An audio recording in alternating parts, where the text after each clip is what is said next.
Florence slept beneath a bruised violet dawn when the Palazzo Belladonna erupted with screams. In a gallery lined with masterpieces of the High Renaissance, a single frame commanded all attention. A portrait of a young woman whose painted eyes glistened unnervingly, wet as if she had truly been weeping. Beneath the portrait sprawled the lifeless body of renowned art scholar Dr. Emilio Vescari. His fingers stiffened around a torn scrap of canvas. Within the hour, the world's most exacting detective, Hercule Poirot, stepped into the silent palazzo. "A painting that cries," murmured Poirot, moustache twitching, "and a man who dies beneath its tears. Bon, let us begin." Chapter 1. The Weeping Beauty. Florence inhaled the pale breath of dawn as Hercule Poirot stepped into the silent Palazzo Belladonna, summoned by a frantic telegram delivered before the sun had risen. The corridors of the ancient palazzo stretched long and dim, their walls adorned with the proud faces of long-dead nobles, whose painted eyes observed him with suspicion. Poirot moved with deliberate grace, polished shoes clicking lightly on the marble floor, the cold air tasting faintly of dust and oil paint. At the end of the hallway, the gallery doors stood open, revealing a chamber bathed in a pearly half-light, and within it lay the first scene of tragedy. Dr. Emilio Vescari, Florence's most celebrated Renaissance art historian, sprawled beneath the towering frame of the gallery's most prized treasure, La Donna Piangente, the crying portrait. Even in the dimness, Poirot saw the strange shimmer on the painted woman's cheek, an illusion of moisture that mirrored the trembling confusion of the attendants hovering nearby. He advanced, giving a curt nod to the Contessa Luciana Belladonna, whose face was pale behind a veil of aristocratic composure. Behind her stood Inspector Aldo Ferri, already impatient and defensive, his arms folded as if the presence of a foreign detective were an insult. None of them spoke at first. The room demanded silence. Poirot knelt beside the victim. Dr. Vescari's face was frozen in an expression of shock, eyes staring upward as if the final sight he witnessed had been both revelation and horror. His right hand was pressed against his chest, and in his curled fingers he clutched a torn scrap of canvas, a detail Poirot noted immediately, his mind already arranging possibilities like pieces on a chessboard. The Belgian detective leaned closer, observing the faint dusting of dried varnish along Vescari's wrist, the slight indentation in the marble beneath the skull where the fatal impact had occurred. A struggle, yes, small, frantic, but unmistakable. Poirot stood and approached the portrait looming above them. La Donna Piangente, painted in the 16th century, depicted a young woman of ethereal grace, her face turned slightly aside, her eyes large and luminous, with an expression of sorrow so realistic that generations had whispered about its curse. But today, the painted tears glistened with an uncanny sheen, as though the woman herself had shed real drops during the night. Poirot raised a gloved hand just above the surface, feeling the faintest coolness emanating from it. The centuries-old varnish should not appear fresh, not after decades of aging under stable preservation conditions. And yet, here it was. He stepped back thoughtfully. "Monsieur Poirot," Contessa Belladonna finally breathed, her voice trembling despite her attempt at elegance. "The portrait. This morning, the attendant swore it was crying." Poirot's moustache twitched in mild amusement. "Paintings do not cry, Madame la Contessa. But people, they cry often, from fear, from guilt, from grief." His eyes flicked to the scrap of canvas in the dead man's hand. "And sometimes they cry because they have seen something they should not see." Inspector Ferri scoffed. "We have no time for theatrics. Vescari was working alone last night. No forced entry, no signs of another person in the room. A tragic accident, perhaps, a fall. Poirot gave a soft, almost pitying laugh. Accident? No. The great detective Poirot does not believe in accidents when torn canvas appears in the grasp of the deceased. When a scholar of such expertise dies beneath a painting, there is always more to see. He bent once more and examined the torn piece. The weave was coarse, uneven, and did not match the refined linen used for Renaissance masterpieces. So the scrap came from somewhere else. A forgery, a counterfeit, or perhaps an attempt at restoration gone terribly wrong. The Contessa wrung her gloved hands. Dr. Vascari requested solitude in the gallery last night. He said he was close to discovering something about the portrait, something extraordinary. I trusted him. He was like family. She paused, choking on her words. He had been troubled these past days, restless, distracted. Poirot filed this away silently. Troubled scholars always carried secrets, and secrets were the seeds from which murder bloomed. He asked softly, "Has anyone touched the portrait recently?" The Contessa stiffened visibly. "Certainly not. It is too valuable, too delicate." Poirot arched a brow. "And yet someone has applied fresh varnish." Inspector Ferry frowned. "You are certain?" Poirot nodded. "A small droplet was found on the marble floor, clear, amber-tinged, and not fully hardened. It is the signature of recent work." Suddenly, from the gallery entrance, a shaky voice spoke. I only applied varnish where the cracks were deepening. I thought it would help preserve the painting." A young man stepped forward, face flushed with fear. Marco Ventresca, the gallery's restoration artist. He wiped his hands on his apron nervously, leaving behind streaks of ochre and umber. "Dr. Vascari told me the portrait needed attention. I never meant any harm." Poirot observed him with sharp interest. "When did you apply this varnish, Monsieur Ventresca?" Marco swallowed hard. "Last week, but I swear, I did not touch it since then. I certainly did not cause this." His gaze drifted to Vescari's lifeless body, and his breath hitched. "I respected him, even when he was harsh." Poirot stepped closer, inspecting Marco's hands.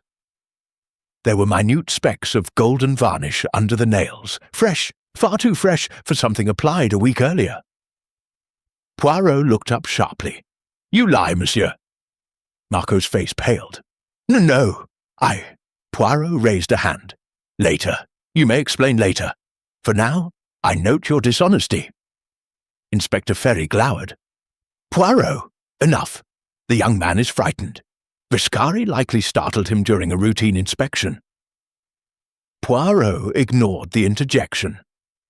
He turned instead toward the far end of the gallery, where the morning light filtered through the tall arched windows, illuminating the dust on the floor. There were faint, scuffled footprints near the pedestal. 2 different patterns, one heavy, one light. A struggle, brief but meaningful. Poirot followed the footprints to the side door, leading to the courtyard. The latch was intact, but the dust around the hinges was disturbed, as if someone had attempted to open the door but failed. "Someone tried to flee," Poirot whispered. Ferry shook his head again. "There is no evidence of escape." Poirot almost laughed. "Inspector, evidence surrounds us, but only the eyes that wish to see will see. These marks suggest someone panicked. They wanted to leave, but could not." The Contessa clutched her chest. "God above, what if the intruder is still inside the palazzo?" Poirot shook his head. "No, they would not remain near the scene of their crime. They escaped another way." His gaze returned to the painting, to the strange gleam beneath the woman's painted eye. Something about the tear line was inconsistent, too bright, too defined. He leaned close and inhaled delicately. Varnish indeed, but mixed with something else. Oil paint? A solvent? The scent teased his memory. "Monsieur Ventresca," he called, "what medium did you use in your previous restoration efforts?" Marco shifted nervously. "Only traditional varnish, nothing unusual." "Again you lie," Poirot murmured. "I detect turpentine, a solvent used only when one makes alterations to the original artwork." Marco froze, his lip trembling. "Poirot, that is enough," Ferry snapped. "The boy is clearly overwhelmed." Poirot straightened his cuffs. "As overwhelmed as you, Inspector. You appear most eager to close this case with haste." Ferry bristled. "You accuse me." Poirot smiled faintly. "No, I merely observe." The Belgian detective turned to the attendants. "I must speak with the person who discovered the body." An elderly attendant stepped forward timidly. Monsieur Poirot, it was I. At dawn, I came to open the gate windows. The gallery was quiet, but when I approached the portrait, I saw the doctor. I screamed for help." Poirot nodded. "Did you touch anything?" "No, sir. Only the door handle." "Did you see anyone leaving?" The man hesitated. "I heard footsteps in the hallway, light, hurried, but by the time I reached the corridor, no one was there." Poirot considered this. Light footsteps. A soft runner. Perhaps a woman, or someone attempting stealth. He walked the perimeter of the gallery slowly, then paused by the corner near the display pedestal. There, partially hidden behind a velvet curtain, lay a small object. A silver fountain pen engraved with fine initials. Poirot picked it up, examining the etching. S.R. He tucked the pen into his pocket, saying nothing aloud. The gallery attendants murmured uneasily as Poirot returned to the body. "Dr. Vescari," Poirot whispered, "you attempted to tell a story even in death." He studied the position of the limbs, the angle of the head wound. Vescari had been attacked from behind, struck with force. The killer stood close, too close for an impulsive act. This was personal. Poirot scanned the faces around him. The Contessa with her trembling composure, Marco with his stained hands, Ferry with his impatience, the attendants with their fear. And someone missing. Someone with initials S.R., someone whose pen lay abandoned near the body. Poirot inhaled deeply and closed his eyes for a brief moment. "You have staged a crime beneath a masterpiece," he murmured softly, as if speaking to the unknown murderer. "But your brush-strokes lack finesse. Already the outline of truth appears." He turned to Ferry and Contessa Belladonna. "We will gather everyone who had access to this palazzo last night. No one leaves. Not until Hercule Poirot understands how a painting was made to cry, and how a man was made to die beneath it." The Contessa nodded shakily, and the attendants dispersed to retrieve the staff. Poirot remained by the portrait, his eyes lifting once more to the painted woman's sorrowful gaze. The tear gleamed still, refusing to dull in the morning light. "A lie," he whispered to himself. "A beautiful, deliberate lie." He placed a hand over his heart and stepped back. But lies, like varnish, crack with time. The room felt colder now. The air heavier, the shadows deeper. Somewhere within the palazzo lurked a killer, one who believed themselves clever, one who believed they could manipulate both canvas and consequence. Poirot smiled to himself. "We shall see, mon ami," he murmured to the silent portrait. "We shall see." Chapter 2. The Contessa's Secret. The Palazzo Belladonna seemed to shiver under the weight of unspoken truths as Poirot followed the Contessa into her private study, a room draped in velvet and regret. The faint scent of aged perfume clung to the air, mingling with the dusty aroma of old ledgers piled precariously on a mahogany desk. Sunlight filtered through narrow windows cutting sharp lines across the parquet floor and illuminating the tension etched into the Contessa's elegant features. Luciana Belladonna was a woman carved from old nobility, her posture regal even in distress, yet Poirot could see the minute fractures in her composure. Fingers trembling at her sleeves, breaths too shallow for someone feigning calm. "Monsieur Poirot," she began, though her voice wavered, "I assure you, whatever happened last night, I had no part in it. Dr. Viscari was under my protection. I trusted him." Poirot inclined his head gently, his eyes narrowing with both sympathy and suspicion. "Madame, trust is a delicate matter, as delicate as varnish upon a centuries-old painting. One small disturbance, and cracks appear." She stiffened, anticipating accusation. Poirot, with immaculate precision, accepted a leather-bound ledger she reluctantly handed him.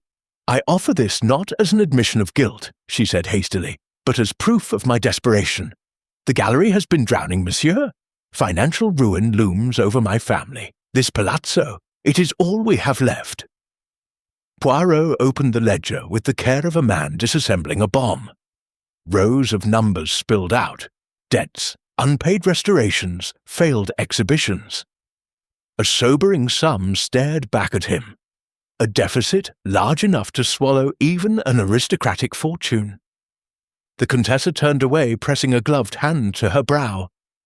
If La Donna Piangente were ever sold, the proceeds could have saved the palazzo, but I could never bring myself to part with her. She has been in my family for ages. She is legacy. Poirot hummed thoughtfully. And yet one might be tempted to enhance such legacy to attract greater interest, no? The Contessa swung toward him sharply. "Enhance? You think I defaced my own treasure?" Poirot lifted a brow, neither affirming nor denying. "Fresh varnish was applied recently, madame. I must know who had access." Her lips tightened. "Only Dr. Viscari and Marco were permitted to touch the painting. I certainly did not." Yet, as she spoke, Poirot noticed the glittering trace of gold varnish clinging to the lace of her right glove, a small detail she failed to hide when she brushed a stray curl behind her ear. "Madame," Poirot said softly, "I'm a man of the little grey cells. Yes, but even a blind man would see the varnish upon your glove." The Contessa looked down, startled, then snatched the glove off, flinging it aside with shaking hands. "It must have transferred from Marco. He touched me this morning when he panicked." Poirot did not answer. Instead, he stepped toward the portrait's framed photograph, resting on a nearby table. A photograph taken before the crying effect had appeared. The woman's eyes in the photo were hollow in their sorrow, but dry. Unaltered. "Madame," he murmured, "when did you last stand before the portrait prior to discovering Dr. Viscari's body?" She hesitated a beat too long. "Yesterday morning." Poirot's moustache twitched. "And last night?" Her silence betrayed her. With a defeated sigh, she sank into a velvet armchair. "Very well. I was here, for a brief time. I came after the opera." "But you told me you were at the opera all evening," Poirot said, voice mild, yet unyielding. "I attended the first act," she corrected, then slipped out discreetly. "I feared being recognized if I left earlier. I was restless, worried for the gallery, for Viscari's research. I came to ensure he was not tampering with the portrait without my supervision." Poirot's eyes gleamed. "And did you find him alive?" She shook her head firmly. "The gallery was dark and silent. I did not enter. I left at once." "A convenient statement," Poirot said. "One impossible to verify." She swallowed hard. "I am not lying, monsieur." Poirot walked to the window.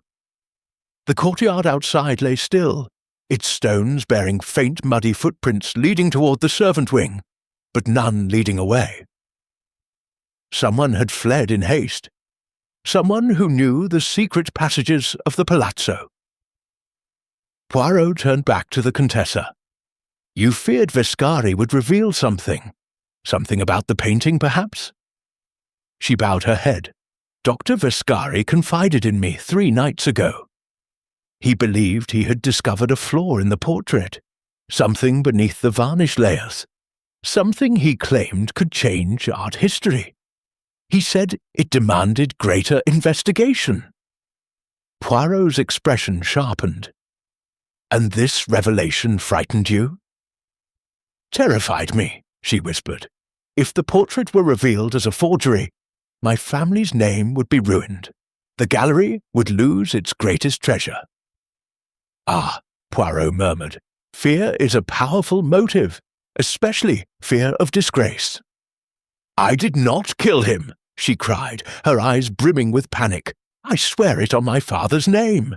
Whatever Vescari had discovered, I did not silence him." Poirot believed she was telling a truth, but not the whole truth. The Contessa had secrets intertwined tightly with the painting's history, secrets choking her like vines. Before Poirot could press further, a frantic knock shook the door. A gallery attendant burst in, breathless. "Contessa! Monsieur Poirot! You must come at once. The tear on the painting, it has vanished!" Poirot's eyes widened only slightly, but the Contessa gasped as though struck. In a heartbeat, Poirot swept past them, moving with surprising speed for a man of his refined composure. "Vanished?" he repeated. "No, mon ami, tears do not vanish. They are removed." And with that, he strode towards the gallery, little grey cells burning bright. Chapter 3. The vanishing tear. The next morning arrived with a pale, washed-out sky, the kind that carried a strange stillness, as though the world was holding its breath. And as Ian stepped out of the guest-house, he felt that same tight anticipation coil in his chest, urging him forward, even though he had no clear idea where to begin unraveling the mystery surrounding the abandoned mansion and Zara's disappearance. Still, he walked toward the old pathway that led to the hilltop, its stones cracked and half-swallowed by weeds, because something in his gut insisted the answers were waiting there, buried beneath dust, shadows, and times. The cold breeze brushed past him, carrying the faint scent of damp soil and rusted iron. And the moment he reached the foot of the hill, he noticed an old man sitting on a broken stone bench, hunched over, his hands trembling as he carved lines into a wooden stick with a rusted pocket-knife. Ian hesitated, but the man lifted his head, revealing sharp eyes clouded with age, yet startlingly perceptive, as though he had been expecting Ian long before he arrived. Without being asked, the old man began speaking in a cracked voice, telling Ian that the mansion had once belonged to the Rahmani family, a wealthy and respected clan that vanished overnight almost 20 years ago, leaving behind only rumors of strange lights flickering at midnight, of screams that echoed through the valley, of footsteps heard inside even though no one lived there anymore. Ian listened, chills spreading through him with every word, and when the man mentioned that a girl with fear in her eyes had been seen walking toward the mansion 2 nights ago, Ian's pulse quickened, for he knew with absolute certainty that it had been Zara. Driven by fear and determination tangled together, he hurried up the hill. The old man's warning, "Be careful, child, not everything abandoned is empty," echoing in his mind like a cold whisper he couldn't shake. When Ian reached the mansion gates, they loomed before him like the skeletal remains of something once grand. Iron bars bent, chained locks dangling uselessly, as though someone, or something, had forced them open. The gravel crunched under his shoes as he stepped inside, and the air shifted, becoming colder, heavier, almost suffocating. But he didn't stop. He moved through the overgrown courtyard, where vines strangled pillars and dead leaves carpeted the ground, until he reached the front doors. Massive, wooden, and carved with symbols he didn't recognize, their edges darkened by time and neglect. With a shaky breath, he pushed them open, and they groaned loudly, the sound reverberating through the hollow spaces within. Dust spiraled lazily in the slivers of daylight, piercing through shattered windows. And the smell of mold, old books and rotting wood clung to every corner.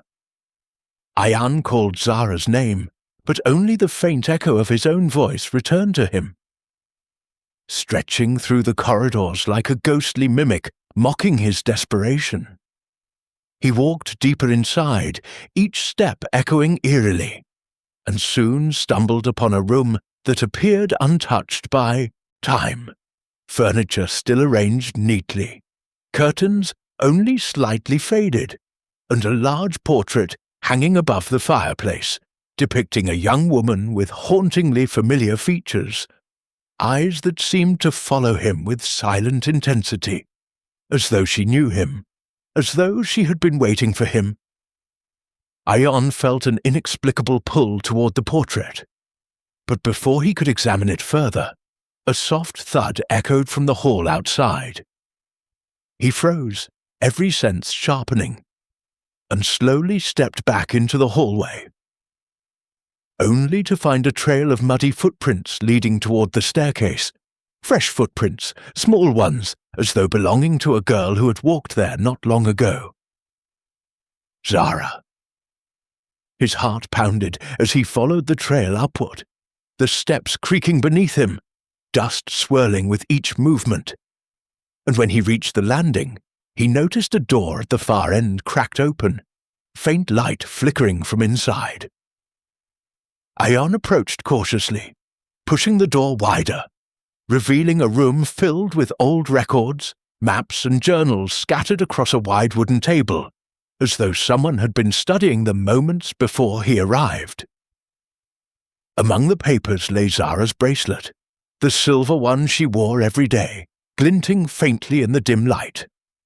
Ayan grabbed it, his breath trembling, and began sifting through the scattered documents, discovering notes about experiments, strange symbols, and mentions of a hidden room beneath the mansion. The deeper he read, the clearer it became that the Rahmani family had been involved in something far more dangerous than mere wealth disputes or family secrets. They had been trying to harness something, some force, that should never have been touched. Suddenly, a cold gust blew through the room, snuffing out the flickering light, plunging him into semi-darkness. And in that moment, he sensed movement behind him, a presence that made the fine hairs on the back of his neck rise. He spun around, but there was no one, only the long hallway stretching out, silent and suffocating. But he felt it. Someone had been there, watching him, studying him. Ayan clutched Zara's bracelet tightly, a silent vow burning in his chest as he whispered her name once more into the empty air, promising that no matter what secrets this mansion hid, no matter what dangers waited in its shadows, he would find her, alive or dead. Chapter 4. The Assistant's Panic. The deeper Ayan ventured into the mansion, the more the walls seemed to close around him, as though the house itself was aware of his presence and quietly observing each of his hesitant steps. And with Zara's bracelet clenched tightly in his fist, he felt a strange mix of courage and dread pull him forward until he found himself standing before a narrow hallway he hadn't noticed before. A dark, silent passageway partially concealed by a torn velvet curtain, its edges stained with dust and time, as if deliberately hidden from anyone who entered the mansion. Taking a shaky breath, he pushed, the curtain aside and stepped into the shadows. The air immediately growing colder, thick with a musty smell that reminded him of forgotten cellars and sealed basements. The hallway stretched endlessly, the faint light behind him shrinking with every step he took. And soon he came upon an old wooden door reinforced with rusted metal bars. The surface carved with symbols similar to those he'd seen on the mansion's entrance. Symbols that made his skin prickle as though they were more than mere decoration. When he pressed his ear against the door, he heard nothing but an eerie stillness, yet something in his gut urged him to open it, to uncover whatever truth lay hidden beyond. With a firm push, the door creaked open, revealing a stone staircase spiraling downward into utter darkness. And as Iron descended, the sound of his footsteps echoed off the damp walls, creating an unsettling rhythm that followed him like a heartbeat not his own. At the bottom of the stairs, he entered a vast underground chamber, illuminated only by thin beams of daylight, filtering through cracks in the ceiling, creating scattered patches of pale light across the floor. The room seemed to have belonged to a forgotten laboratory. Tables cluttered with dusty flasks, broken glass, rusted surgical tools, and piles of old journals and maps whose pages had yellowed over time. On the far end stood a massive iron door, with a circular window in its centre fogged and grimy. And when Ion leaned closer to peer inside, he saw nothing but shadows shifting faintly as though something moved just beyond the glass.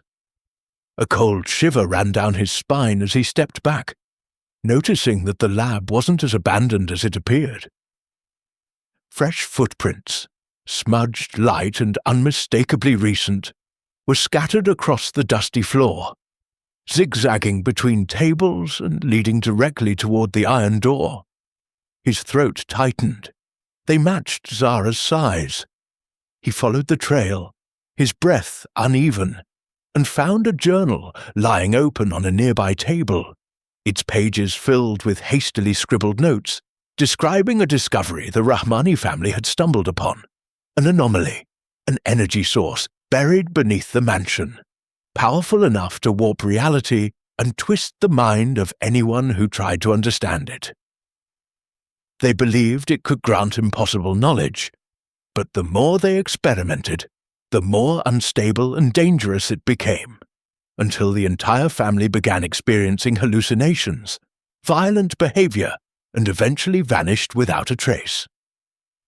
Reading this, Ion felt a chill settle deep within him, but it only solidified his resolve. Zara had been here, and she had seen something that terrified her enough to leave behind her bracelet and run deeper into the mansion's hidden layers. Suddenly, a metallic clang rang through the chamber, so sharp and loud that Ion flinched, nearly dropping the journal. The iron door shuddered violently, dust falling from its frame as though something from the other side was pushing against it with immense force. Ion froze, his heart pounding painfully, and backed away slowly as the circular window began to clear, revealing faint shapes moving within, distorted silhouettes shifting like shadows underwater, pressing against the glass as if eager to escape. Fear clawed at him, urging him to run, but just as he took a step back, he heard it. A faint, trembling whisper calling his name. Ion. The voice was soft, fragile, familiar, Zara's. He spun toward the sound, but the chamber was empty. Only silence echoing around him, punctuated by the low hum emanating from behind the iron door. Then the whisper came again, clearer this time, followed by a faint sob, and Ion felt his chest tighten painfully because it wasn't an illusion. He knew Zara's voice, the tremor in it, the pain woven through her tone. She was close enough to hear him. Driven by instinct and desperation, Ion stepped toward the door, pressing his palm against the cold metal, calling her name into the narrow window. For a moment, the shadows inside shifted again, forming the vague outline of a figure. A girl standing motionless in the darkness. Ion's breath caught. But before he could say another word, the figure dissolved into swirling darkness. And a harsh, echoing bang reverberated through the chamber, forcing him to stumble backward. The lights flickered, though he hadn't realized there were lights at all, casting the room into stuttering darkness and pale illumination. And the iron door finally fell silent, as though whatever had been stirring behind it was retreating, or waiting. Ian didn't know which was worse. Clutching Zara's bracelet tighter, he scanned the chamber once more, determined not to leave without finding her, and noticed a small opening on the right side of the room. A narrow tunnel partially collapsed, with jagged rocks blocking most of the passage, but just wide enough for someone small to slip through. Someone like Zara. The sight reignited the fire inside him. Ignoring the lingering whisper of uncertainty, ignoring the cold dread scratching at the back of his neck, Ian crouched and peered into the tunnel, catching a faint glimmer of light coming from deep within. Whatever lay ahead, whatever Zara had seen or discovered, he knew this path was the only way forward. With a final glance at the iron door, still and silent but unquestionably alive, Ian took a steadying breath, whispered a quiet promise to Zara that he was coming for her, and crawled into the darkness of the narrow tunnel, unaware that something unseen watched him go, its presence lingering in the cold air like a silent warning. Chapter 5. A Letter from the Dead. The tunnel felt endless, a narrow throat carved through stone and soil, forcing Ian to crawl on elbows and knees as the rough ground scraped against his skin, and the air grew stale with every inch he pushed forward. Yet he refused to stop because somewhere, ahead, he felt it. Zara had passed through this same suffocating darkness, leaving behind faint traces of her fear, like echoes lingering in the cold earth. After what felt like an eternity, the tunnel finally widened, allowing him to stand, though only barely, and he found himself in a cramped cavern lit by a strange bluish glow emanating from cracks in the walls, as if the stone itself were pulsing with a heartbeat. Ian swallowed hard, sensing that this place held secrets much older and far more dangerous than the mansion above. The journals in the underground lab had hinted at an energy source the Rahmani family discovered, unstable, reality warping, and now he was certain he stood at the threshold of it. The cavern opened into a vast chamber that stole his breath, not because of its size, but because of the towering mural carved into the far wall. A sprawling depiction of the Rahmani ancestors encircling a swirling vortex of light, their faces twisted between awe and terror. The mural seemed alive. When Ian stepped closer, the vortex appeared to shimmer, its carved lines glowing faintly in harmony with the cracks in the stone around him. As he examined it, he noticed something etched beneath the artwork. Repeated symbols, the same ones carved on the mansion entrance and the iron door. Symbols that now throbbed with subtle luminescence as though reacting to his presence. Ian reached out, hesitating just before touching the stone, when he noticed a small object pinned in a crevice near the bottom of the mural. His heart lurched. It was Zara's hairpin, snapped in half as though broken during a struggle. He grabbed it with trembling fingers, whispering her name under his breath. The overwhelming loneliness of the underground chamber pressing in on him as he imagined what terror she must have faced here.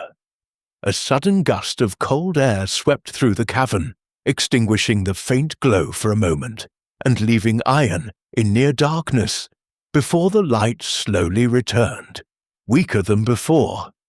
He spun around, expecting to see someone or something behind him. But the chamber remained empty, save for the distant drip of water echoing through unseen crevices. The silence felt too heavy, too deliberate, as though the cavern itself were holding its breath. Then he heard it. A soft, rhythmic tapping from somewhere deeper inside the cave system, like a pebble striking stone again and again, faint but unmistakably intentional. Ayan's pulse quickened. It wasn't the shifting of rocks, nor the settling of old earth. Someone was there, and they wanted him to hear them.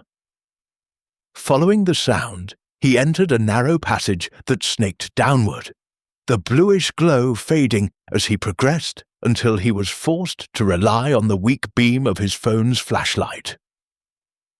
The tapping grew louder, turning into a slow, dragging scrape that echoed ominously through the tunnels. Shadows danced along the walls in strange patterns, stretching and shrinking as though alive. Eventually, the passage opened into another chamber, smaller, circular, with jagged walls that seemed carved not by human tools, but by something far more violent. In the center of the room stood a weathered wooden table, its surface covered in old pages, torn drawings and brittle maps weighted down by chunks of stone. Ayan stepped closer, his breath catching when he recognized Zara's handwriting, scrawled across several pages. She had been here, studying, sketching, trying to decipher something she had found. One page in particular stood out, a hastily drawn sketch of the mural Ayan had seen earlier. But Zara had added a new figure, one he had not noticed, a tall, hollow-eyed silhouette standing behind the Rahmani ancestors, almost blending into the darkness of the vortex. Its elongated hands stretched toward the figures as though manipulating them like puppets. Beneath the sketch, Zara had written a single line. "It's not energy, it's a presence." Ayan felt a cold dread wash over him, chilling him to the bone. He flipped through more pages, notes describing whispers she heard at night, shadows that moved without light, and a sensation of being watched long before she disappeared. Zara had uncovered something the Rahmani family hadn't understood, something that followed her into the depths of the mansion. Suddenly, the dragging scrape echoed again, this time much closer, right outside the chamber. Ayan staggered back from the table, clutching the broken hairpin as though it could protect him. The light from his phone flickered violently, dimming with each pulse of the sound. He pressed himself against the cavern wall, holding his breath as a tall silhouette appeared in the doorway, its shape distorted by the flickering light, shifting in impossible ways as though made of smoke and bone. But before panic could swallow him whole, the figure stepped into the glow, and Ayan nearly collapsed with relief. It wasn't a shadow creature, it was a person. A man, gaunt, pale, his clothes tattered as if he had been living underground for months, stumbled into the chamber, his eyes wild with fear. He mumbled incoherently, clutching at his head, whispering phrases Ayan couldn't fully understand. It sees, it whispers, don't listen, don't look. The man fell to his knees, trembling uncontrollably. Ayan rushed forward, catching him before he collapsed entirely. When their eyes met, the man's voice broke into a desperate plea. "You shouldn't have come. It knows you're here." Before Ayan could question him, the cavern trembled with a deep resonant hum, the same hum he had heard behind the iron door. The man convulsed in terror, pointing toward the tunnel Ayan had entered from. A faint glow, different from the natural bluish light, began to seep through the cracks in the rock, pulsating like a slow, monstrous heartbeat.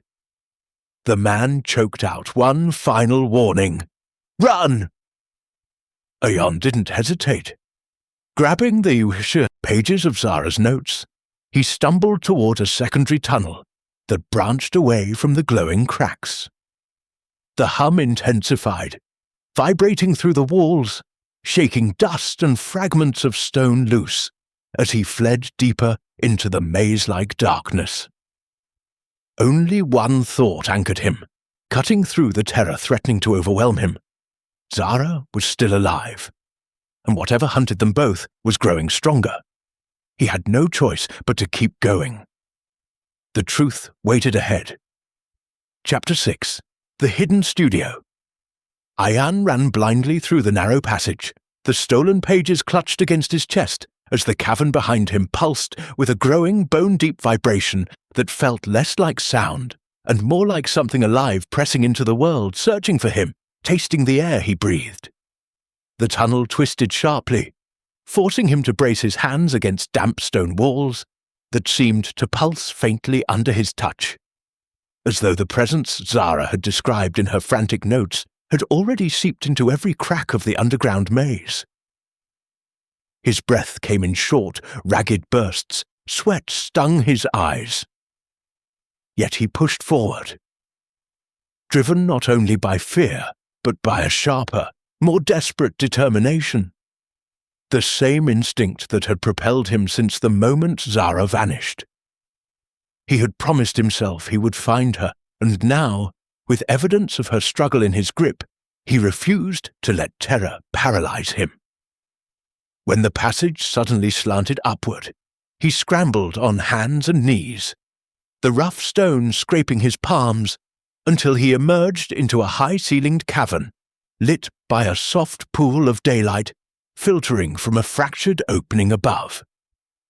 The sight was a jarring contrast to the nightmare behind him, and he paused, gasping, trying to steady his pounding heart. The cavern was circular, with broken pillars scattered across the floor like fragments of an ancient ritual site.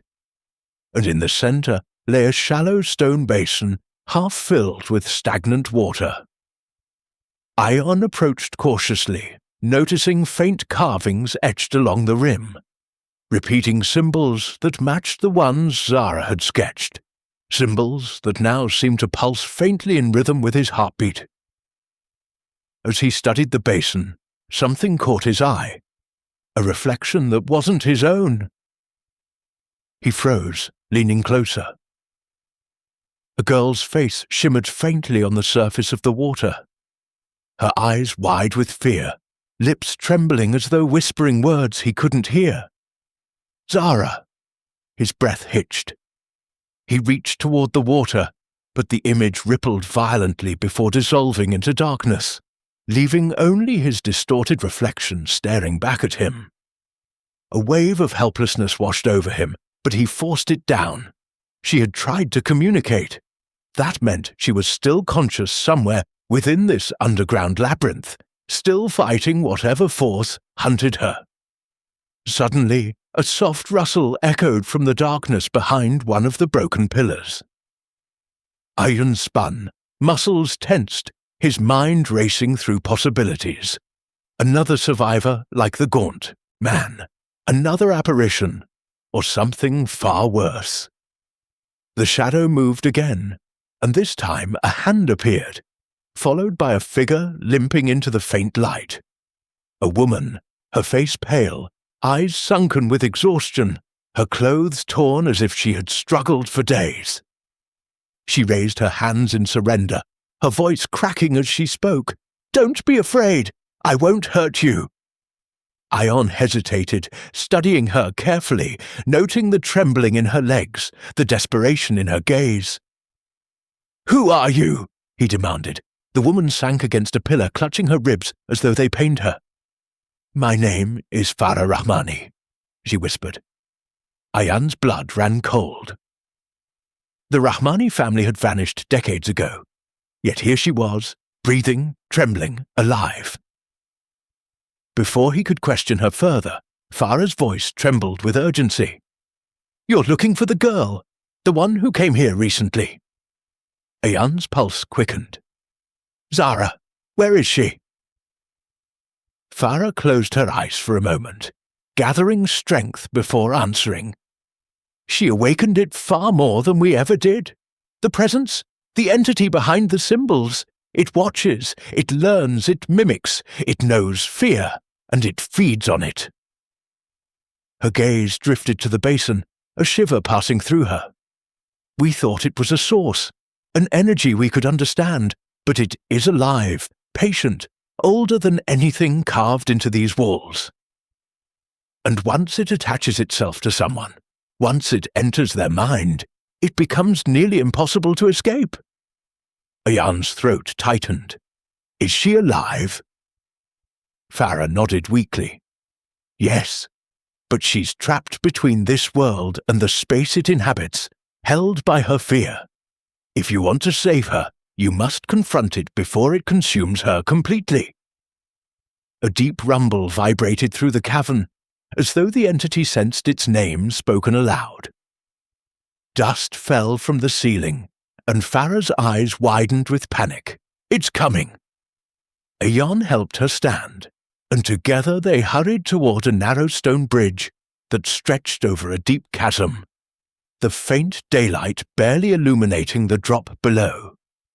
Farah moved with difficulty, but urgency fueled her steps.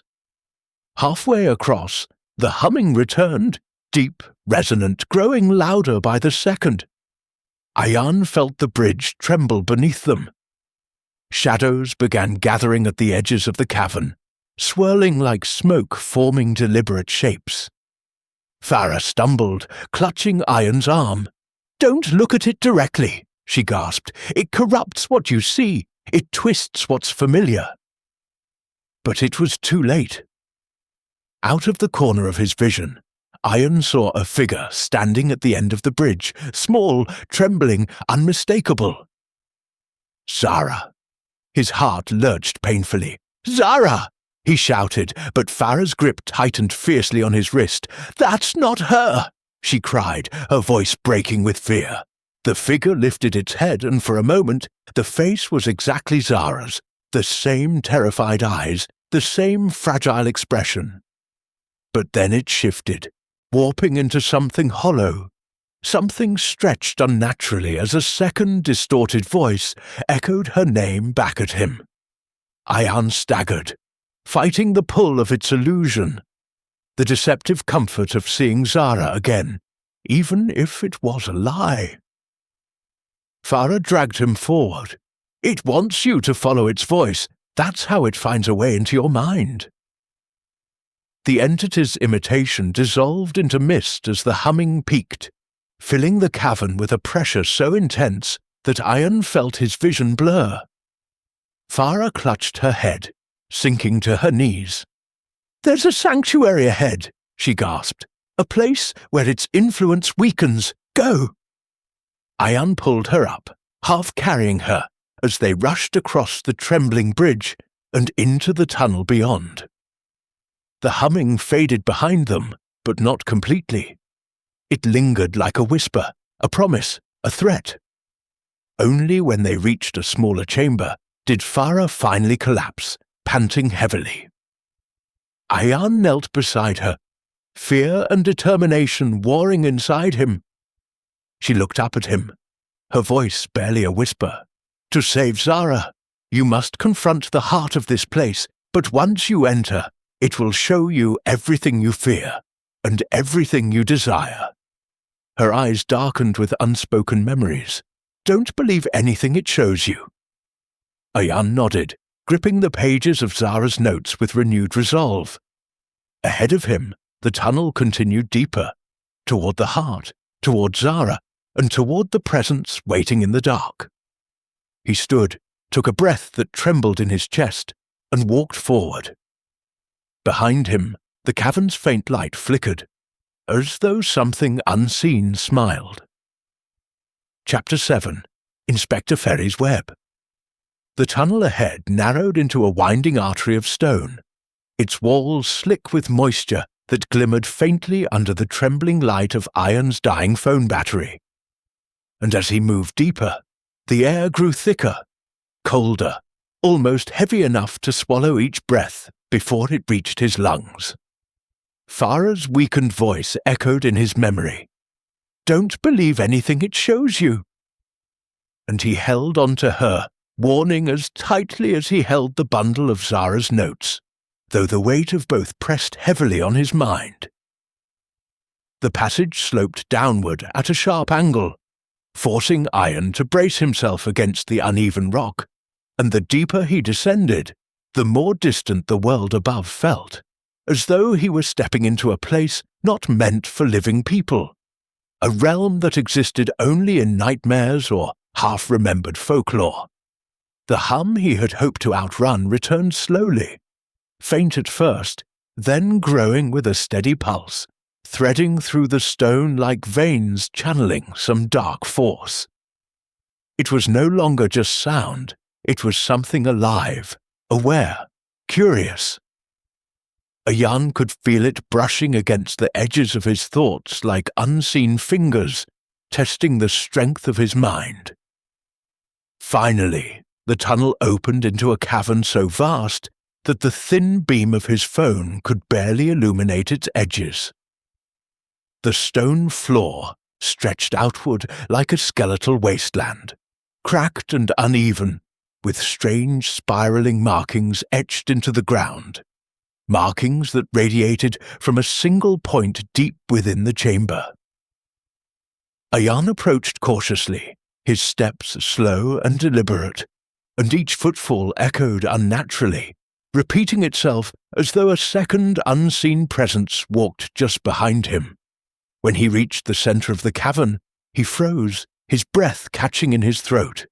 A column of pale, ghost-like light rose from a narrow fissure in the ground, swirling like mist caught in an invisible vortex. Shapes moved inside the light, shadows shifting, stretching, circling, as though trapped within it.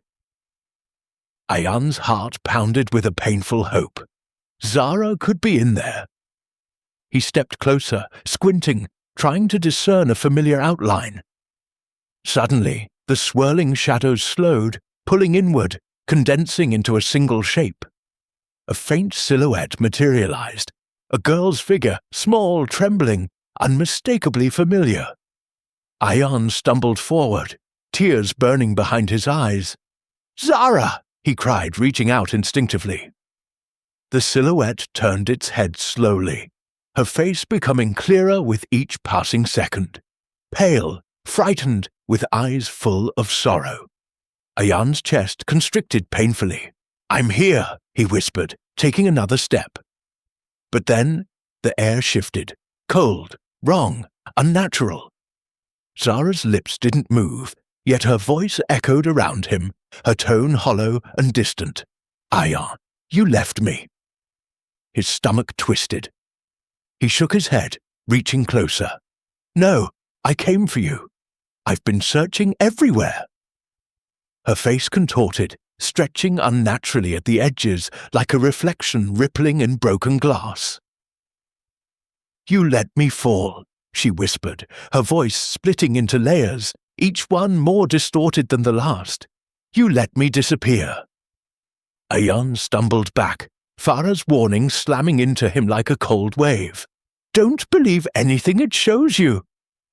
He squeezed his eyes shut, forcing himself to breathe, and when he opened them again, the figure had changed.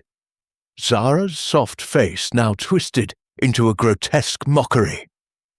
Her features elongated in impossible ways, as the entity revealed itself through her image. The light flickered violently, shadows clawing outward, like ink pouring from a broken bottle.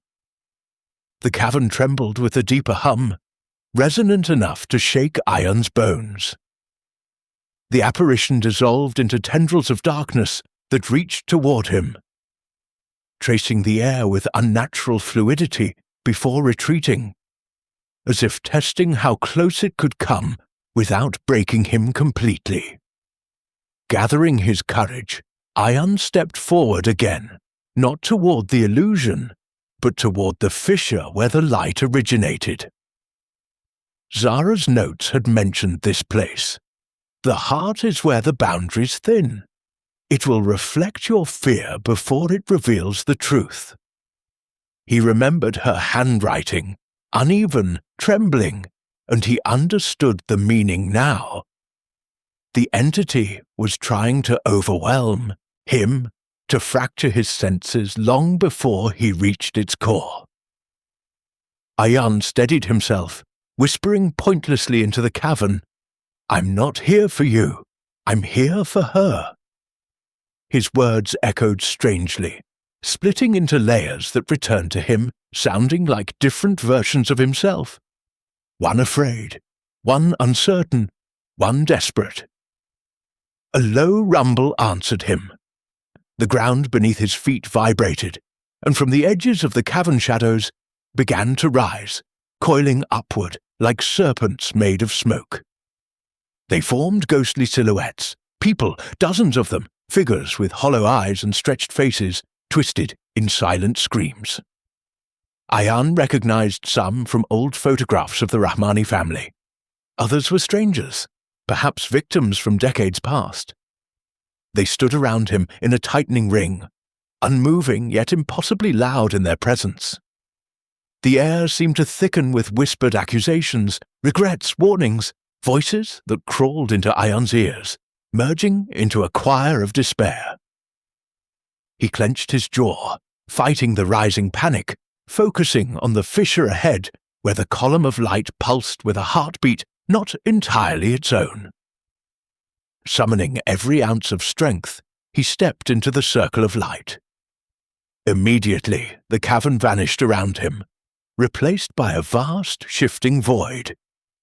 The ground beneath his feet dissolved into something weightless, dreamlike, and he found himself standing in a surreal mirror world of memories and illusions.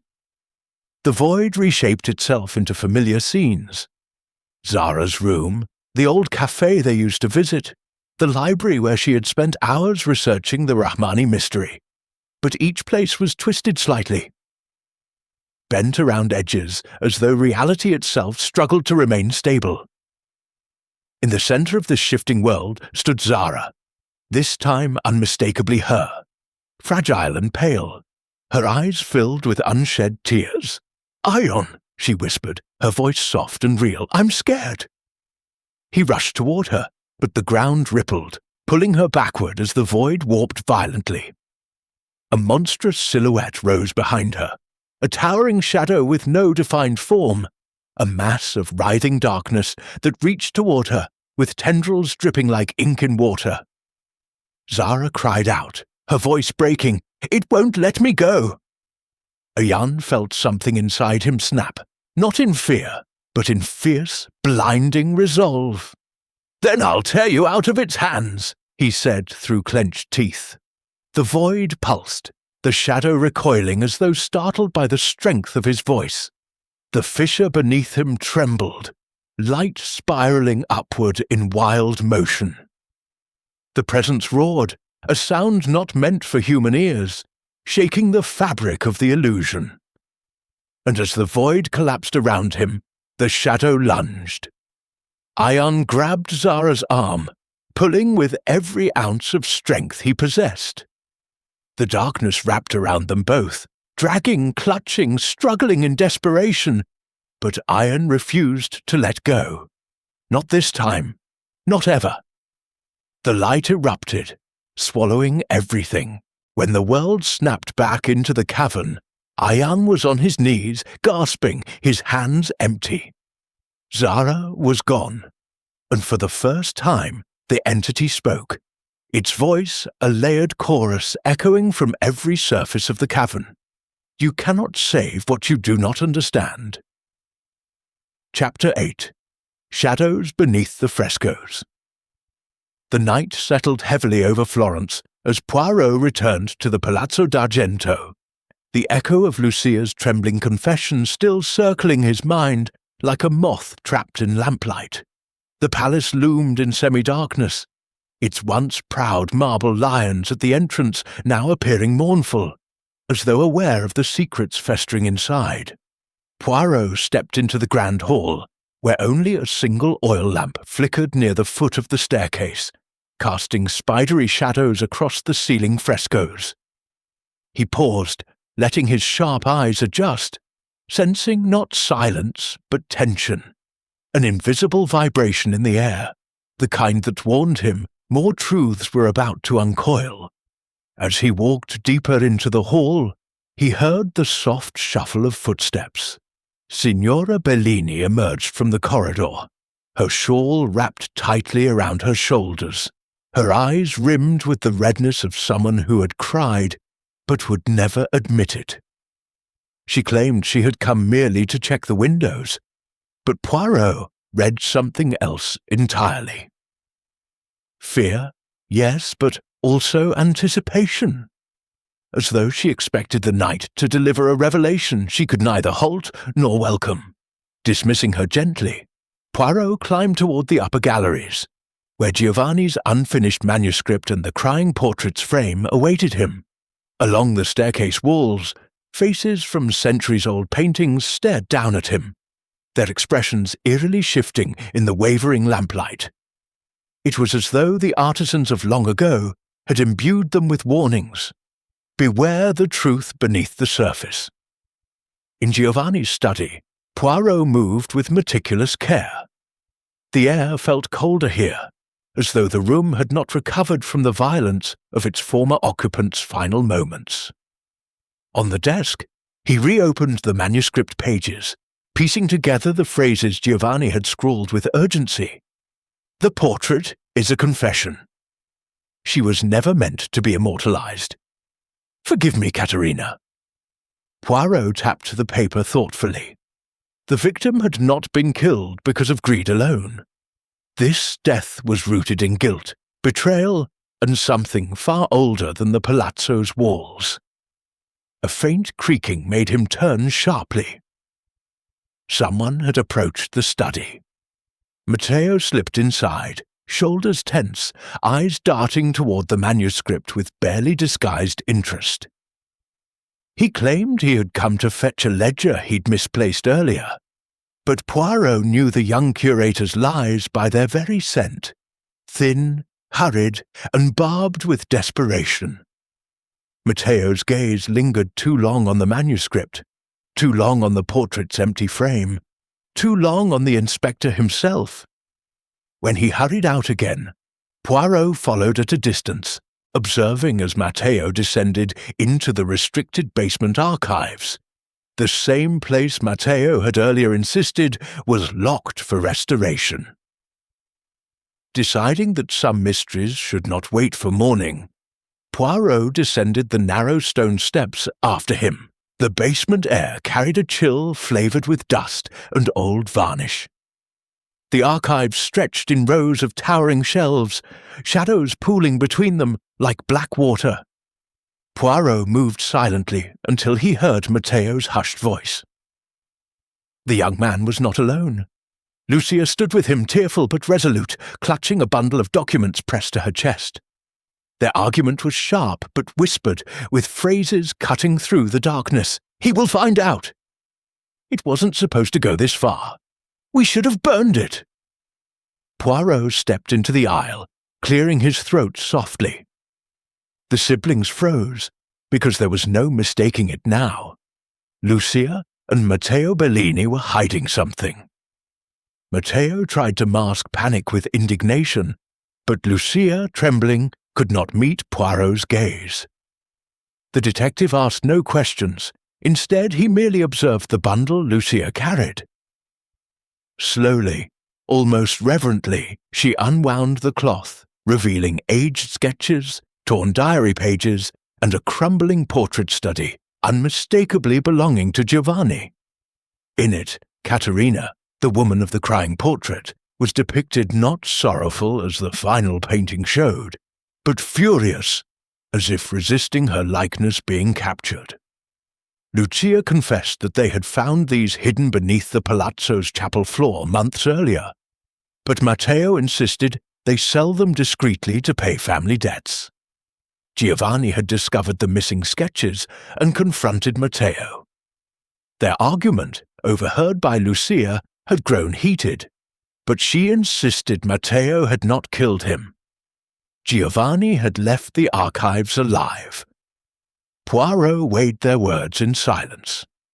They were frightened, yes, but not murderous. Their sin was born of desperation, not violence. Yet someone else had known of these sketches, someone who feared the truth Caterina's image would reveal. As he gathered the documents carefully, Poirot noted a small sealed envelope tucked among them, stamped with Giovanni's private wax seal. It was unbroken. Inside, Poirot sensed not a clue, but the clue, the one Giovanni had intended to send the moment his suspicions became certainty. When Poirot tucked the envelope safely into his coat, Lucia gasped, recognizing it instantly. "He said it was a safeguard," she whispered, "something that would expose everything if anything ever happened to him." Poirot inclined his head. "Then, mademoiselle, it is time we let this envelope speak." But as he led them back toward the stairs, the oil lamp flickered violently, plunging the hallway into momentary darkness. A soft metallic click echoed from above. Poirot knew that sound, the lock of a door closing, and someone was standing at the top of the steps, watching them. Waiting. The shadows beneath the frescoes had finally moved. Chapter 9. The envelope of Truth Poirot ascended the stone steps with deliberate calm, though inside his mind the pieces of the puzzle were shifting rapidly, aligning themselves with quiet, devastating precision. The silhouette blocking the stairwell resolved into the unmistakable figure of Signora Bellini, her face half lit by the dim corridor lamp, her expression torn between maternal fear and something much darker, resignation. She claimed she was merely ensuring everyone's safety, but Poirot noted the glint of a key in her trembling hand, the same key that had just locked the basement door behind them. As Lucia and Matteo exchanged a horrified glance, Poirot stepped forward with a gentleness that belied his razor-sharp suspicion. The envelope inside his coat pocket felt heavier now, as if aware of the truth it contained. With a quiet request, he asked Signora Bellini to join them in Giovanni's study for a conversation that could no longer be delayed. She hesitated only a moment before nodding, knowing resistance would betray more than silence ever could. The group walked through the moonlit corridor, their footsteps echoing like a procession toward judgment. In the study, beneath the looming empty frame of the crying portrait, Poirot placed the sealed envelope on the desk. All eyes fixed upon it. It felt as though Giovanni himself were present, urging the seal to break, urging the truth to finally rise from beneath the layers of deceit and sorrow that had coated the Palazzo d'Argento for far too long. Poirot cracked the seal. Inside was a single letter and a fragile charcoal sketch, the original face of Caterina, not crying, not sorrowful, but terrified, glancing over her shoulder as though someone approached her from behind. The letter revealed Giovanni's discovery. Caterina had not died of illness centuries ago, as the Bellini family legend claimed. She had been murdered by an ancestor desperate to hide a scandal that would destroy the family's legacy. Giovanni had found proof hidden inside the chapel walls, proof that the current Bellinis had quietly concealed to protect the palazzo's prestigious reputation and ongoing restorations. And Giovanni, horrified by the deception, had decided to expose it. Poirot read the final lines aloud, his voice steady, while Signora Bellini's composure began to fracture. The truth Giovanni had uncovered implicated one family member above all: Arturo Bellini, the late husband of Signora Bellini, and Matteo and Lucia's father. He had discovered the scandal years ago, but had conspired to bury it, literally ensuring the portrait was altered, the documents hidden, and the story rewritten. Giovanni's new revelation threatened to unravel the Bellini name entirely. When Poirot finished reading, silence filled the room like suffocating smoke. It was Lucia who spoke first, her voice breaking as she demanded the truth from her mother. Signora Bellini sank into a chair, hands trembling, her shoulders collapsing beneath decades of secrets. She confessed in a voice scarcely above a whisper. Giovanni had confronted her 2 nights before his death. He intended to publish everything within a week. She had begged him to reconsider, insisting the scandal would ruin her children's futures. But Giovanni refused. The truth was owed to Caterina, to history, and to himself. "I did not kill him," she said urgently, tears streaking her face. "I swear on everything holy, I did not." Poirot studied her carefully, noting the genuine anguish, but also something else. A profound guilt born not of murder, but of a different crime. She had threatened Giovanni, followed him to the chapel, and in her desperation shoved him away when he tried to leave. He had stumbled, hitting his head on the stone altar. She panicked, believing him dead, but when she returned moments later, his body was gone. This detail sent a ripple through the room. If she had left him unconscious but alive, and yet he was later found dead in his study, then someone else had intervened.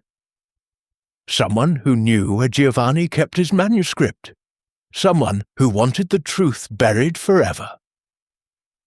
Poirot turned slowly toward the door, because he had sensed their presence long before they entered. Standing there, breath ragged, was the final piece of the puzzle. Roberto Conti, Giovanni's assistant. His normally calm demeanor was shattered, replaced by frantic eyes and trembling hands. He confessed in a broken rush. He had followed Giovanni to confront him about being cut out of the manuscript's publication. He found him injured but alive in the chapel, delirious and murmuring Caterina's name. Roberto carried him back to the study, hoping to help him. But when he saw the manuscript and the uncovered scandal, fear overtook loyalty. Giovanni had promised him recognition, fortune, a place in history. If the scandal were exposed, all of it would collapse. So Roberto made a single, terrible decision. He suffocated Giovanni with a sheet, only to stop him from speaking further, he insisted, though the justification sounded hollow even to his own ears. Poirot let him finish before softly delivering the truth Roberto had tried so desperately to avoid. Giovanni's brilliance had never depended on anyone else's ambition. His murder was not a crime of greed or revenge, it was a crime of insecurity. A man terrified of being left behind by the very genius he relied upon. As Roberto collapsed into sobs, the Bellini family watched in grief, their decades of secrets unraveling into the cold night air. Poirot stood still, the portrait's empty frame behind him like an open wound. The truth had finally surfaced. But justice, he knew, was still incomplete, and the final reckoning awaited in the last chapter. Chapter 10. The Crying Portrait Revealed. The morning light filtered weakly through the Palazzo d'Argento's tall windows, dust motes, drifting like silent witnesses, as Poirot stood in the grand hall, surveying the assembled family and staff, each face etched with anxiety, guilt, and the lingering fear of consequences yet to come. The crying portrait, now restored to its original, unaltered frame, hung above the fireplace, its painted eyes staring outward with a sorrow so profound that even the most hardened observer could feel the weight of centuries pressing down. Poirot had spent the night piecing together every thread. The hidden sketches uncovered by Lucia and Matteo, Giovanni's meticulous manuscripts revealing the centuries-old murder of Caterina, Roberto Conti's panicked confession, and the long-hidden family secrets that had festered in shadows like a malignant disease. As he addressed the room, his voice calm yet commanding, he recounted the sequence of events, every detail laid bare. The original injustice, the cover-ups, the desperate actions that had spiraled into murder, and the manipulation of the portrait itself to evoke false emotion. Each revelation landed like a chisel striking stone, reshaping the history of the Bellini family and forcing them to confront the truth they had long buried. The room was silent, save for the occasional catch of breath, the low murmur of realization spreading like wildfire, until Poirot turned to Roberto. The assistant, still trembling, lowered his gaze, understanding fully that justice was inevitable. Poirot's piercing eyes softened only slightly as he addressed the Bellinis. Forgiveness could exist, perhaps, but not without acknowledgement, accountability, and the courage to face the consequences of generations' misdeeds. Then he stepped closer to the crying portrait, observing it as though for the last time. The tears painted upon Caterina's face no longer felt like a cruel trick, but a memorial, an echo of sorrow, betrayal, and resilience across time. Poirot reminded them that art often carries not just beauty, but truth, and sometimes that truth is bitter. As the family absorbed the weight of the revelations, the final detail emerged. The sealed envelope Giovanni had left, the final safeguard, contained precise instructions for the preservation of the Bellini archives and the proper acknowledgement of Caterina's story. With the envelope opened and its contents respected, the cycle of secrets was broken. There would be no more lies, no more shadows to haunt the palazzo. Lucia and Matteo, their faces pale but resolute, understood that their family legacy would be rewritten, not with concealment, but with honesty. Signora Bellini, tears streaking her cheeks, nodded silently, a matriarch humbled by history and by the courage of truth.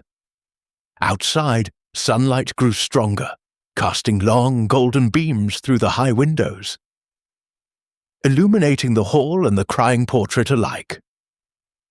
Poirot paused for a moment, savouring the rare stillness of justice fulfilled, the quiet triumph of intellect, observation, and moral courage. Then, as the family began to process the enormity of what had been revealed, he straightened, adjusted his immaculate coat, and with a small, knowing smile, whispered to himself, "There is nothing more satisfying than when the little grey cells have spoken. And justice, however delayed, has found its way."